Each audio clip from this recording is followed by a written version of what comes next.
تو پھر مولانا صاحب یہ فرما دیجیے گا کہ توبہ کس طرح سے کرنی چاہیے، توبہ کا پھر طریقہ کیا ہونا چاہیے اس طرح کی وبائی امراض کی صورتحال میں؟ غریدہ اللہ کو منانا سب سے آسان چیز ہے، کائنات میں سب سے آسان ہے اللہ کو منانا۔ ماں بہت بڑا رشتہ ہوتا ہے، اسے منانے پر بھی زور لگتا ہے، لیکن میرے رب کی قسم میں کیا بتاؤں آپ کو، میرا رب کہتا ہے میرا بندہ، میری بندی، تو اتنے گناہ کر، اتنے گناہ کر کہ زمین بھر دے، پھر زمین کے اوپر اپنے گناہوں کی تہ لگا،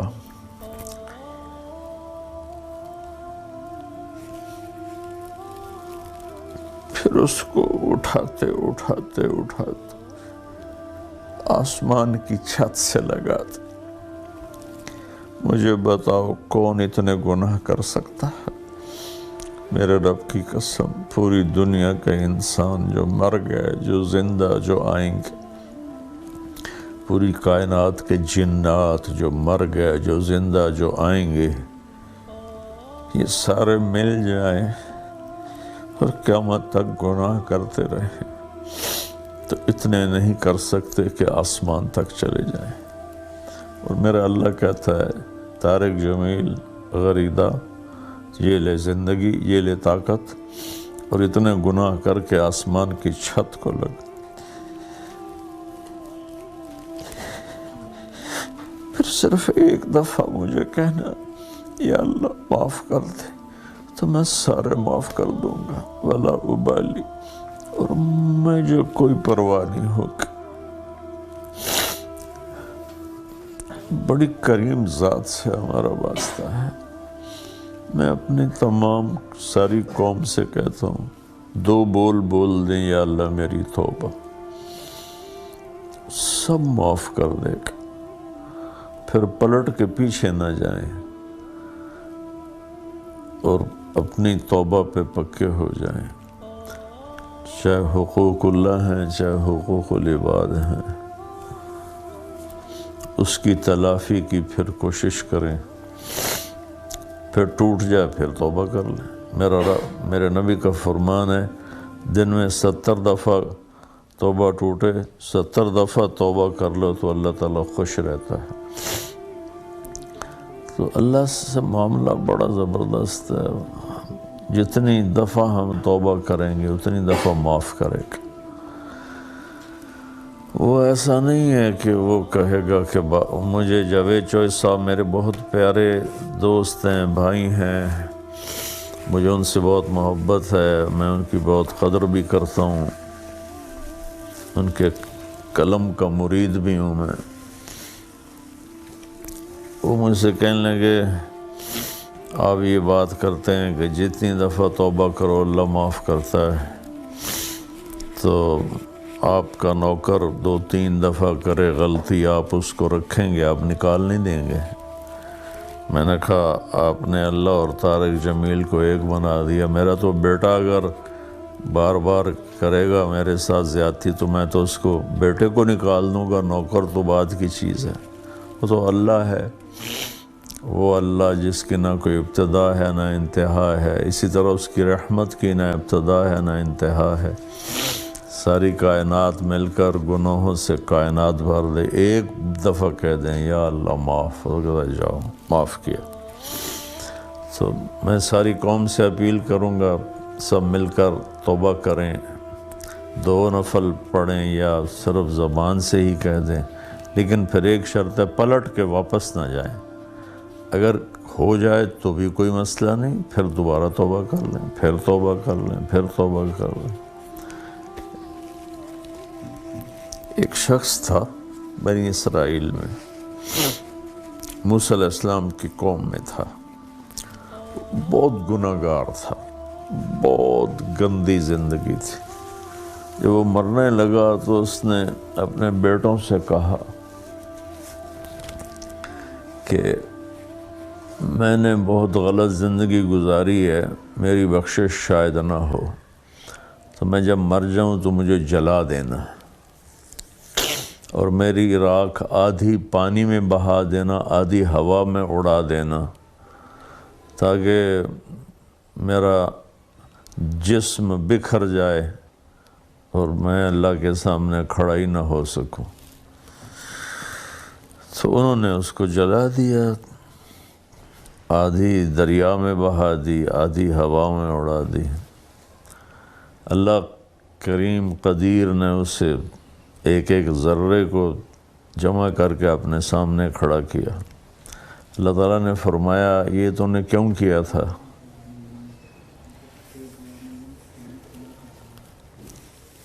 اس نے کہا یا اللہ میں ڈر گیا تھا۔ اللہ نے فرمایا مجھ سے ڈر گئے تھے؟ کہ جی ڈر گیا تھا۔ کہا اچھا جاؤ معاف کیا۔ تو اللہ کو معاف کرنا بہت پسند ہے، بشرطے کہ حیا ہو، بشرطے کہ شرم ہو، ندامت ہو۔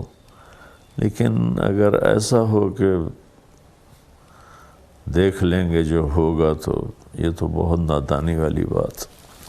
بتا رہے تھے کہ خدا اور بندے کا تعلق اور اس میں توبہ کی اہمیت کیا ہے، اور خاص طور پہ اس طرح کے وبائی امراض جب پھوٹ پڑتے ہیں، خدا کی طرف سے آزمائش تو ہوتا ہے، خدا کے قہر کا اظہار بھی ہوتا ہے۔ اس میں توبہ کس طرح سے کرنی چاہیے؟ بار بار کرنی چاہیے، بار بار غلطی ہو جائے تو بار بار توبہ کی جائے۔ تو جس طرح سے آپ نے کہا کہ اگر ایک دفعہ غلطی ہو جائے توبہ کریں، پھر غلطی ہو پھر توبہ کریں، تو کیا اس طرح کی بار بار کی توبہ بار بار قبول ہوتی ہے؟ جی بالکل قبول ہوتی۔ میں نے بات آپ سے عرض تو کیا، میرے نبی نے فرمایا اگر سچی ندامت کے ساتھ دن میں 70 دفعہ بھی توبہ ٹوٹے اور وہ کر لے تو اللہ تعالیٰ اسے معاف فرما دیتے۔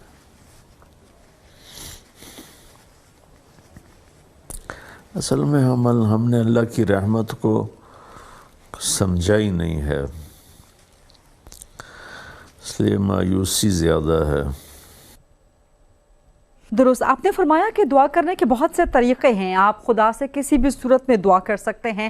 تو لوگوں کی آگاہی کے لیے یہ بھی بتا دیجئے گا کہ اس طرح کی جو صورتحال ہے، خاص طور پہ وبائی امراض کی صورتحال، کرونا وائرس جیسی صورتحال، تو اس میں کون سی دعا کرنی چاہیے؟ کون سی دعا کرنے کا طریقہ مسنون ہے، احسن ہے؟